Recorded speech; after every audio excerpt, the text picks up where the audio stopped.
오늘은 어린이 주일이죠. 그래 제가 오늘은 좀 칙칙한 넥타이를 메고 나왔다가 다시 들어가서 좀 환한 넥타이를 차고 나왔습니다.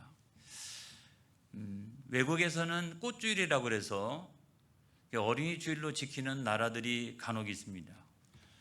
그만큼 어린이는 아름답고 또 존귀한 존재다. 그래서 어린이들이 모여가지고 막 예배를 드리고 있으면 꽃들이 모여가지고 예배를 드리는 거예요.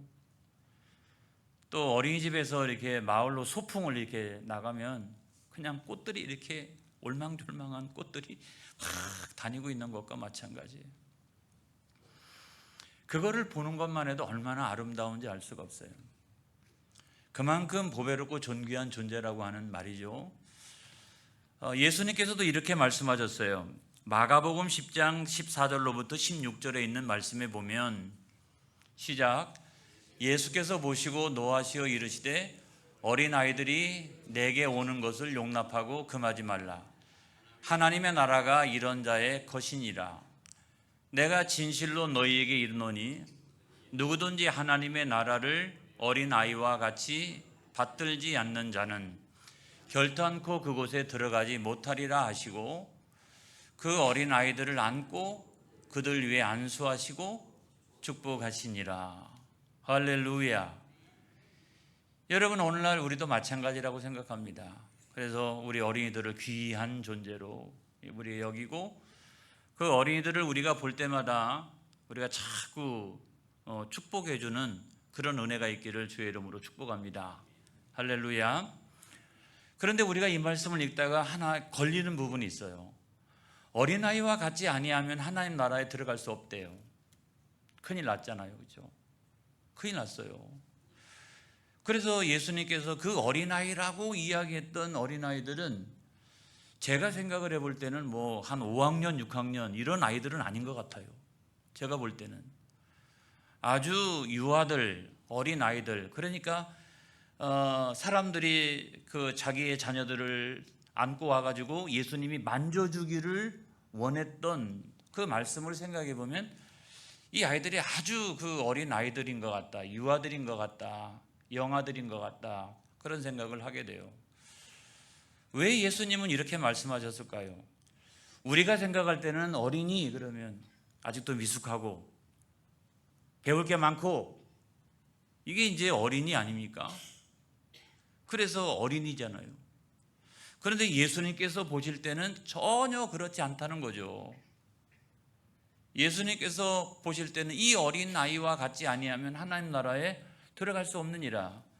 도대체 뭘 갖고 예수님 그렇게 말씀하실까? 첫째는 순진무구하기 때문입니다.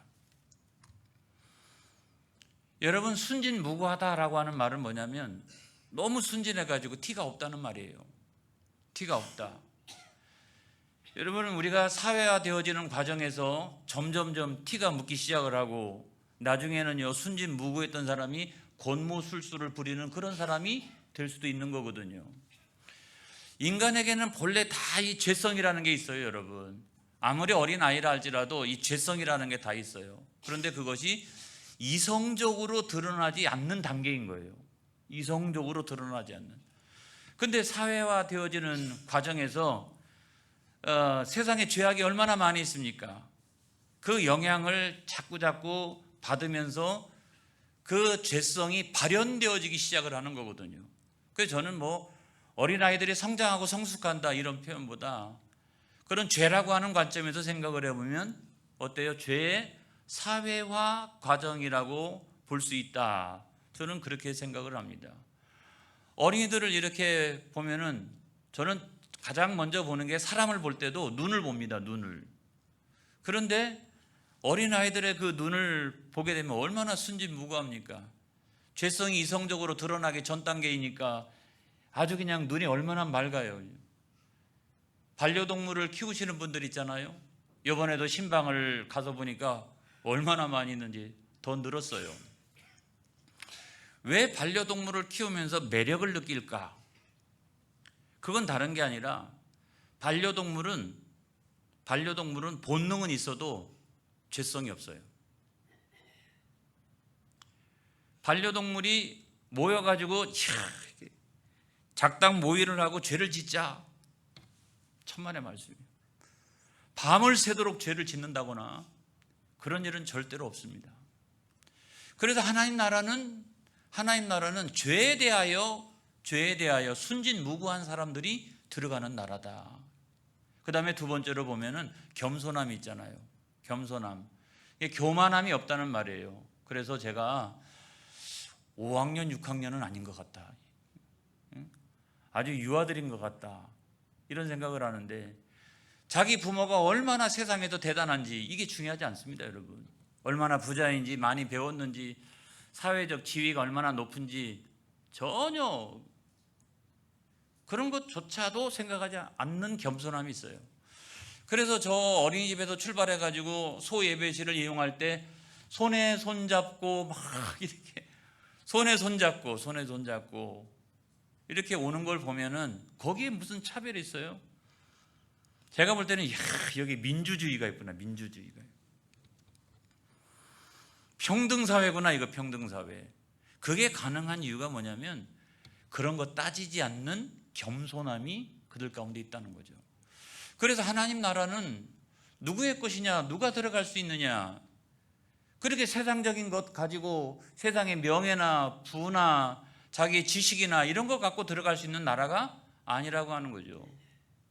그래서 겸손함 있는 사람들이 들어가는 나라다, 이런 거고. 그 다음에 우리가 세 번째로 생각해 보면 잘 믿는 사람입니다. 잘 믿기 때문이다, 그런 생각이 들어요.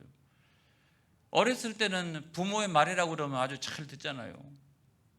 제가 보니까 선생님 말을 더 잘 듣는 것 같아요. 그것처럼 우리 유긴숙 권사님도 있고 우리 최인희 집사님도 있습니다만은 제가 가끔 이제 영유아부 얘기를 들어요, 이렇게. 그런데 목사님, 우리 어린이들이요 하나님 말씀을 가르쳐 놓으면 얼마나 잘 믿는지 알 수가 없어요. 잘 믿는데요. 감사하잖아요. 그래서 하나님 나라는 누가 들어가는 거냐? 하나님 말씀에 대하여 잘 믿고 순종하는 사람들이 하나님 나라에 들어가게 되는 것이다, 이런 말씀이에요. 그런 의미를 가지고 예수님 말씀하셨거든요. 그렇다라고 하면 그 신뢰가 뭐냐, 그 실제적인 예가 뭐냐, 과연 어린이들은 그러한가 하는 걸 생각해 볼 때 그 가장 그 신뢰가 성경에 보면 오병이어의 기적이라고 생각합니다. 디베랴 쪽에서 갈릴리 바다 건너편으로 예수님께서 가시는데 수많은 사람들이 예수님을 쫓아갑니다. 왜 쫓아갑니까? 표적을 보고 표적을 체험하기 위하여 해서 그냥 놀라운 표적들이 많이 나타났으니까, 가나 혼인잔치의 표적이라든지 또 왕의 신하의 아들이 다 죽었는데 예수님 가기도 전에 살아나가지고 다시 일어나는 역사가 일어나고, 38년 된 병자니까 완전히 인생 포기해가지고 베데스다 연못에도 그냥 누워있는 사람이 예수님 만나가지고 일어나가지고 자리를 털고 걸어가는 역사가 일어났잖아요. 그러니까 이거 예수님 만나면 내가 표적도 볼 수 있고 잘하면 표적도 경험할 수 있겠다. 그래서 영육간에 병들어 있는 사람들이 다 예수님 뒤를 졸졸 쫓아다니고 있는 거예요. 그래서 예수님께서 산 위에 올라가셔서 두 가지를 행하십니다. 하나는 뭐냐? 말씀을 가르치는 거. 그리고 또 다른 하나는 막 치유사역을 했겠죠. 이렇게 막 치유사역을. 그렇게 하다 보니까 저녁때가 되었네요. 저녁때가 되었어요. 근데 거기 모여있는 사람들이 성인 남자만 5,000명이 되니까 여자하고 아이들을 뺀 숫자니까 얼마나 많겠어요. 근데 여기는 빈들이잖아요. 그러니까 저녁때가 되어가지고 이 식사 문제를 해결할 수가 없어요. 잠자리를 어떻게 제공해 줄 수가 없어요. 그러니까 제자들이 다 보내가지고 촌락에 가가지고 이 문제를 해결하도록 하는 게 어떻겠습니까? 당연하잖아요. 저는 그 얘기가 맞다고 생각합니다. 어떻게 해결합니까? 이거를 해결할 길이 없잖아요. 해결할 길이 없어요. 그런데 예수님 뭐라고 말씀하시냐면 너희가 먹을 것을 주어라 그랬어요. 너희가 먹을 걸 주래요. 돈이 있어요? 돈이 있더라도 식당 없어요. 한꺼번에 15,000명 이렇게 지금 당장 수용할 수 있는 식당이 예약이 안 되어 있는데 어디 가서 이 엄청난 사람들이 식사 문제를 해결합니까? 불가능하잖아요. 그러니까 이제 너희가 먹을 걸 주어라 그랬더니 제자들끼리 이야기하는 거예요. 야, 너 먹을 거 있어? 없어. 너 먹을 거 있어? 없어. 알잖아. 그러니까 이제 그 앞에 모여있는 수많은 사람들을 상대로 해가지고 먹을 것이 누가 있느냐고 이 얘기를 합니다. 누가 있느냐고. 근데 아무도 먹을 것이 있는 사람이 없어요. 근데 어떤 어린아이가 도시락 하나를 가지고 나옵니다. 오병이어를 가지고 나옵니다. 제가 볼 때는 엄청 순진해요. 엄청 순진해요. 여러분, 거기 있는 사람들이 남자만 5,000명이요, 여자들도 있고 아이들도 있는데 도시락이 과연 이 어린아이 한 명에게만 있었을까? 성경에는 없지만 제가 생각을 해보면 꽤 여러 명이 그래도 준비를 해왔을 것이다 라고 생각합니다.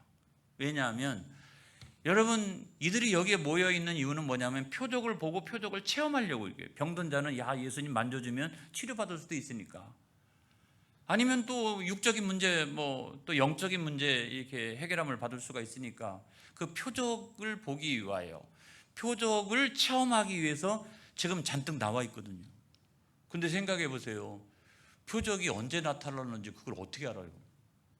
아침부터 쫓아나가는 거예요. 아침부터 예수님 뒤를.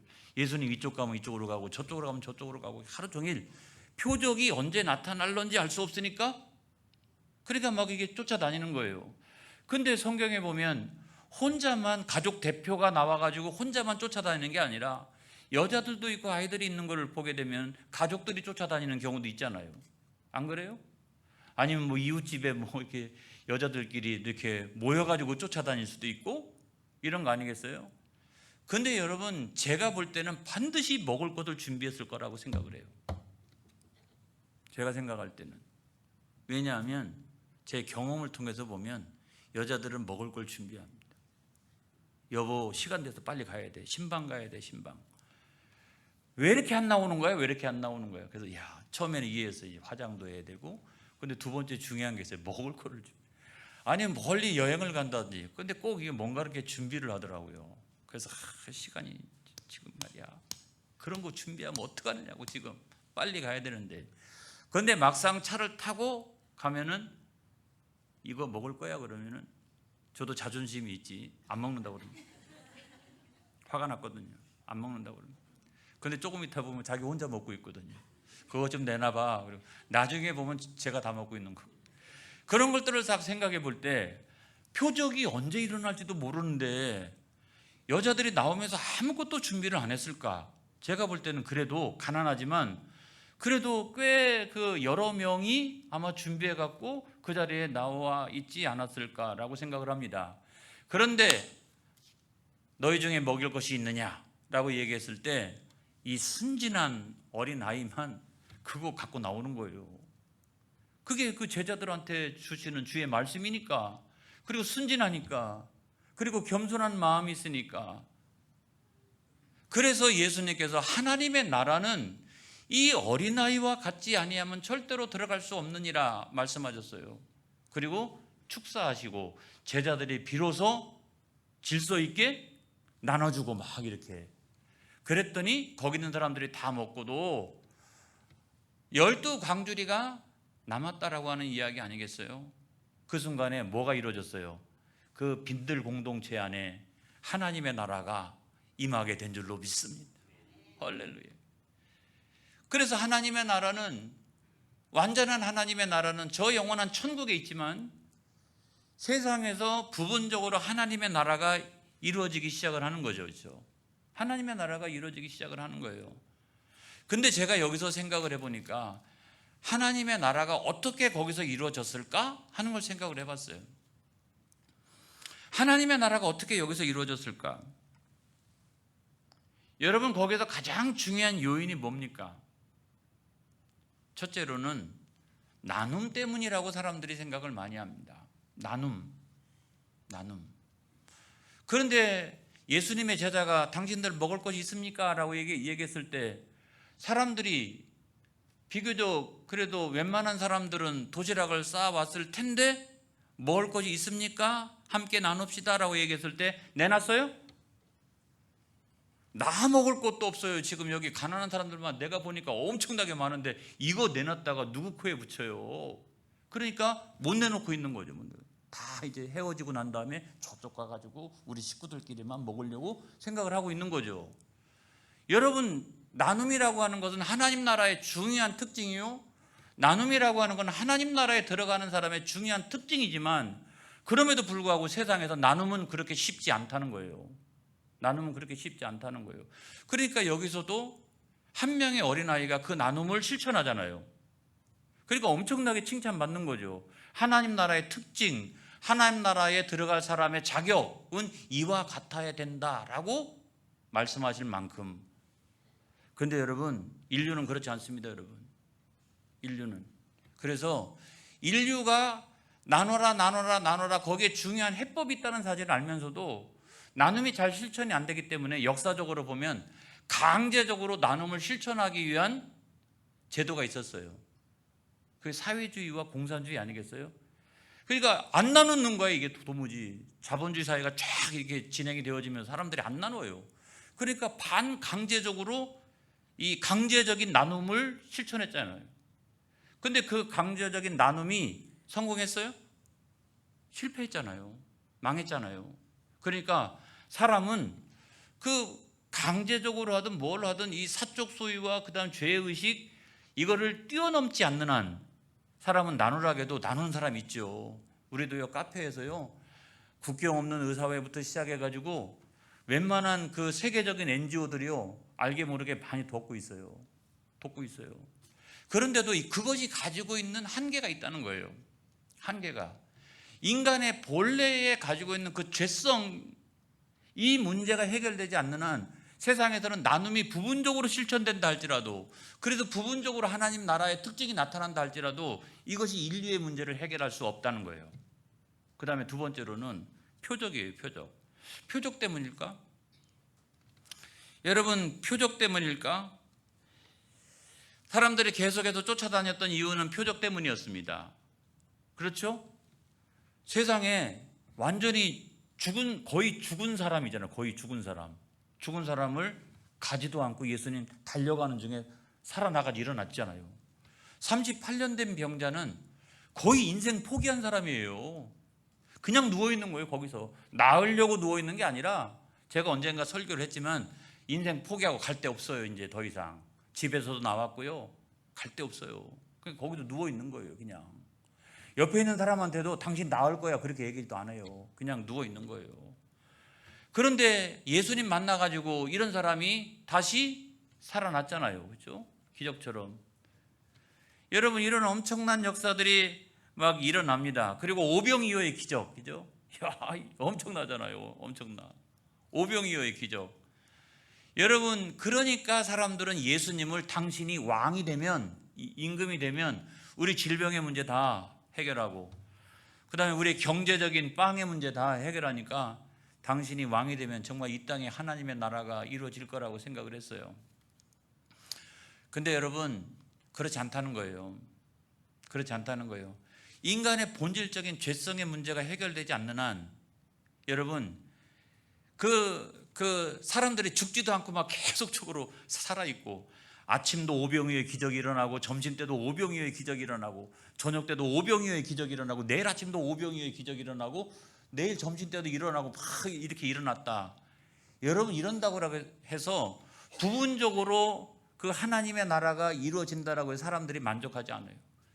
저기는 왜 그 질병에 걸린 자가 다 낫는데 왜 나는 안 고쳐줍니까? 저기는 빵의 문제가 해결됐는데 나는 왜 빵의 문제가 해결되지 않습니까? 여러분, 팽창된 지옥이 될 거예요. 팽창된 지옥. 왜냐하면 후진국에서 강력범죄가 많이 일어납니까? 선진국에서 강력범죄가 많이 일어납니까? 선진국에서 강력범죄가 훨씬 더 많이 일어나는 거예요. 거기는 후진국에 비해서 표적을 이미 수도 없이 경험하고 있는 나라들이거든요. 그런데도 불구하고 거기는 오히려 더 강력범죄들이 많이 일어나는 그런 현상들이 일어나는 거예요. 이 표적이 인류의 문제를 해결하는 것이 결코 아니라고 하는 거예요. 그럼 여기서 하나님 나라가 어떻게 이루어졌느냐? 예수님께서 계셨기 때문에. 할렐루야. 어린아이가 하나님 나라의 특징을 나타내긴 했지만 이 하나님 나라가 이루어졌던 것은 그곳에 예수님 계셨고 이 빈들에, 그리고 예수님께서 축사하셨을 때 할렐루야 엄청난 역사가 일어났다면 여러분 예수 안에서 하나님 나라가 이루어지는 거예요. 이걸 믿으시기를 주의 이름으로 축복합니다. 그래서 하나님의 나라는 인간적인 방법에 의해서 다 이루어지는 게 아니라 하나님의 나라는 하나님의 방법에 의해서 이루어지는데 그 핵심 가운데 인간의 죄 문제를 해결해야 되는데 그 문제를 해결하실 유일한 분은 그리스도 예수님밖에 없다는 사실을 여러분 믿으시기를 축복합니다. 할렐루야. 자, 여기까지 왔어요. 여기까지 왔는데 막 사람들이 이제는 수군거리기 시작해요. 내가 생명의 떡이다. 메타포죠. 은유적인 선언을 했어요. 이 내가 생명의 떡이다. 이런 세상에서 예수님께서 오병이어의 기적을 나타내고 하나님 나라의 어떤 표적들을 보여주고 부분적으로 나타나니까 사람들이 수군대기 시작했습니다. 뭐가 맞는지 지금 헷갈리잖아요. 막 수군대기 시작합니다. 특별히 예수님께서 나는 내가 생명의 떡이다.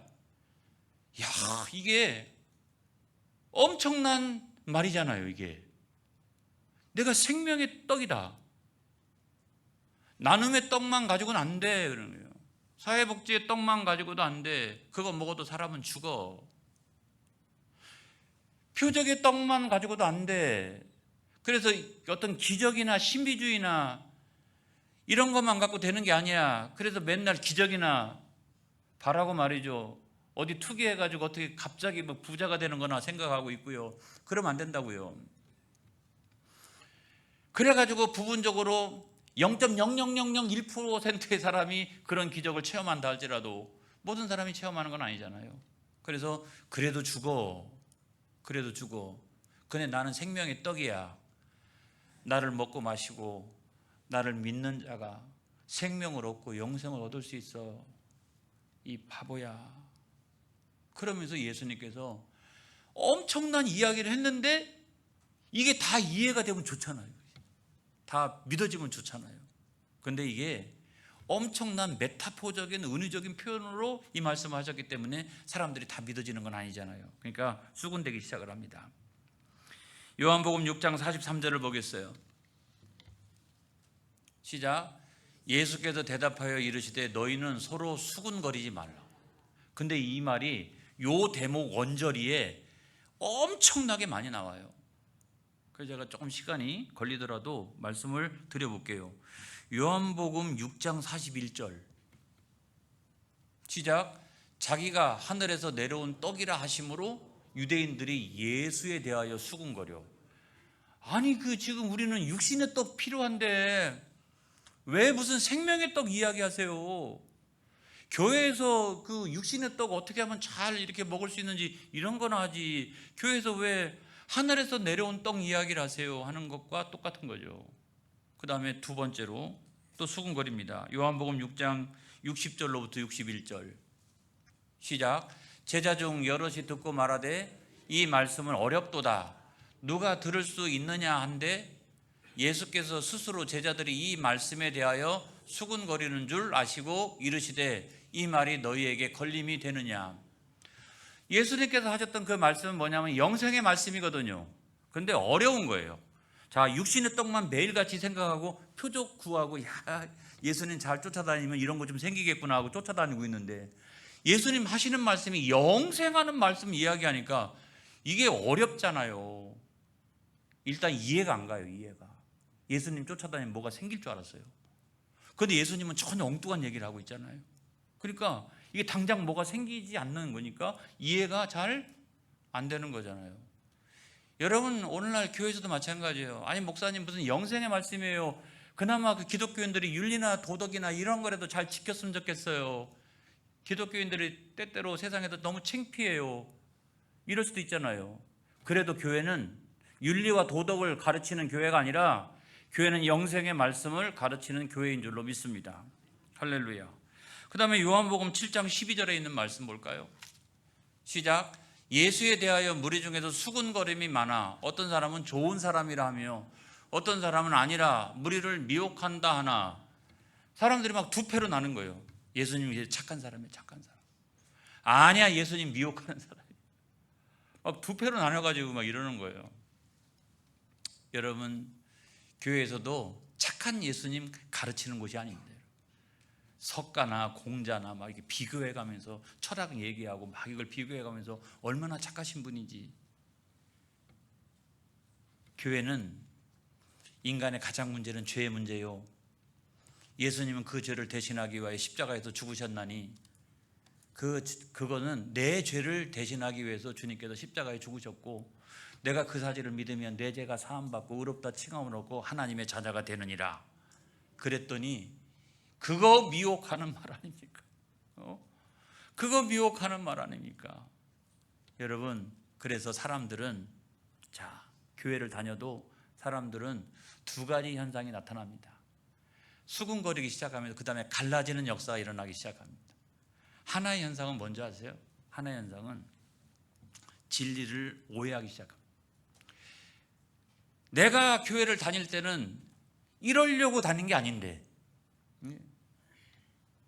근데 내가 이렇게 추구했던 그런 예수님이 아니네?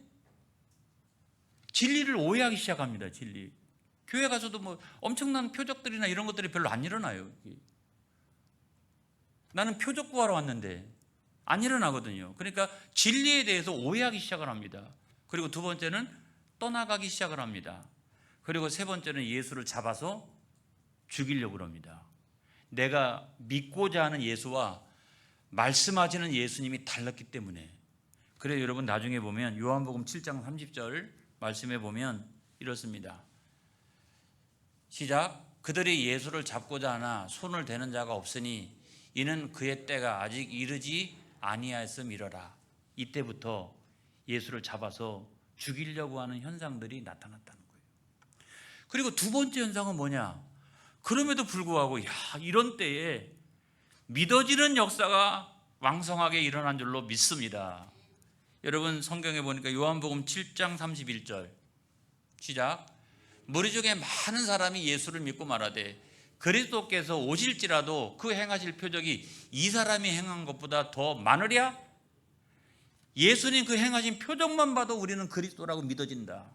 이러면서 한쪽으로는 끊임없이 이렇게 잡아 죽이고 떠나가고 진리를 오해하고 이런 사람들이 있는가 하면, 다른 한쪽으로는 믿음의 역사가 나타나기 시작하는 거예요.